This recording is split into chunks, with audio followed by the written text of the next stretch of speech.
சேயன் படத்தோடைய first schedule சூப்பராக முடிஞ்சிச்சு, 2வது ஷெட்யூல் போயிட்டுருக்கு.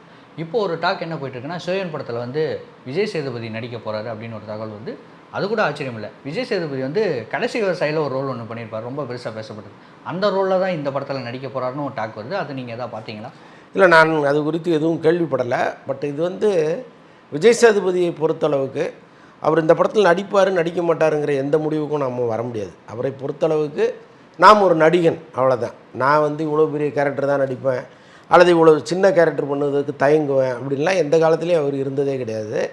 இன்னொன்று, நட்பின் அடிப்படையிலே நிறைய படங்கள் அவர் பண்ணியிருக்கிறார். ஒரு இயக்குனர், நான் வாழ்ந்த காலத்தில், நான் வளர்ந்த காலத்தில் எனக்கு வந்து அவர் நிறையா ஹெல்ப் பண்ணியிருக்காரு. இப்போ அவர் கேட்கும்பொழுது நாம் ஒரு சின்ன ஹெல்ப் பண்ணுவோமே அப்படின்னு நினச்செல்லாம் சினிமாவில் பண்ணுறவங்க ரொம்ப கம்மி. அதில் விஜய் சேதுபதி எப்போவுமே கிரேட்டு. ஸோ அதனால் இப்போ நீங்கள் சொல்வதை ஒருவேளை இல்லைன்னும் நம்ம எடுத்துக்கலாம், ஆமான்னு எடுத்துக்கலாம். அது உறுதிப்படுத்தப்படாத தகவலாக தான் இருக்குது. நம்ம விசாரித்து வேணா சொல்லாமே தவிர இது இருக்காதுன்னு நம்புறதுக்கு ஒன்றும் இல்லை. இருக்கலாம். ஆமாம். Tiruppur Subramaniam sir, RJ Balaji sir உள்ள ஒரு ரிவால்வரி மாதிரி ஒன்று போயிட்டுருக்கு. அது உண்மையாக என்ன தான் நடக்குது உள்ளார? ஆக்சுவலாக நான் ஆர்ஜே பாலாஜி சொன்ன பதிலை ரொம்ப ரசித்தேன். திருப்பூர் சுப்ரமணியம் உங்களை பற்றி இப்படி சொல்லியிருக்காருங்கும்போது, நானும் என் ப்ரொடியூசரும் சேர்ந்து தான் வந்தோம், நீங்களே பார்த்துக்கிங்க, எங்களுக்குள்ள பிரச்சனை இருக்குன்னுலாம் சொல்கிறாங்க. இதுக்காக நான் ஒவ்வொருத்தட்டே போய் விளக்கம் கொடுக்க முடியாது, ஈரோடு மகேஷ்டையோ திண்டுக்கல் சாரதிட்டையோ கொடுக்க முடியாதுன்னாரு.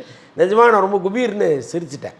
ஆக்சுவலாக அதுக்கு ஒரு தைரியம் வேணும். ஏன்னா திருப்பூர் சுப்ரமணியம் வந்து இன்றைக்கி தமிழ் சினிமாவினுடைய மிக முக்கியமான புள்ளியாக இருக்கார்.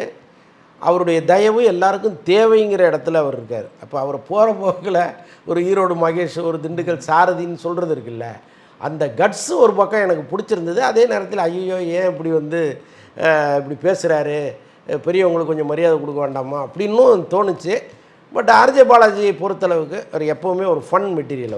அவர் நாமும் சிரிக்கணும், நம்மை சுற்றி இருப்பவர்களும் சிரிக்கணும்னு நினைக்கிற ஒரு மனிதர். அவர் எல்லாரையும் ஜாலியாக பார்க்குற ஒருத்தர். இந்த கேள்வியும் அப்படி தான் எடுத்துக்கிட்டாருன்னு நான் புரிஞ்சுக்கிறேன்.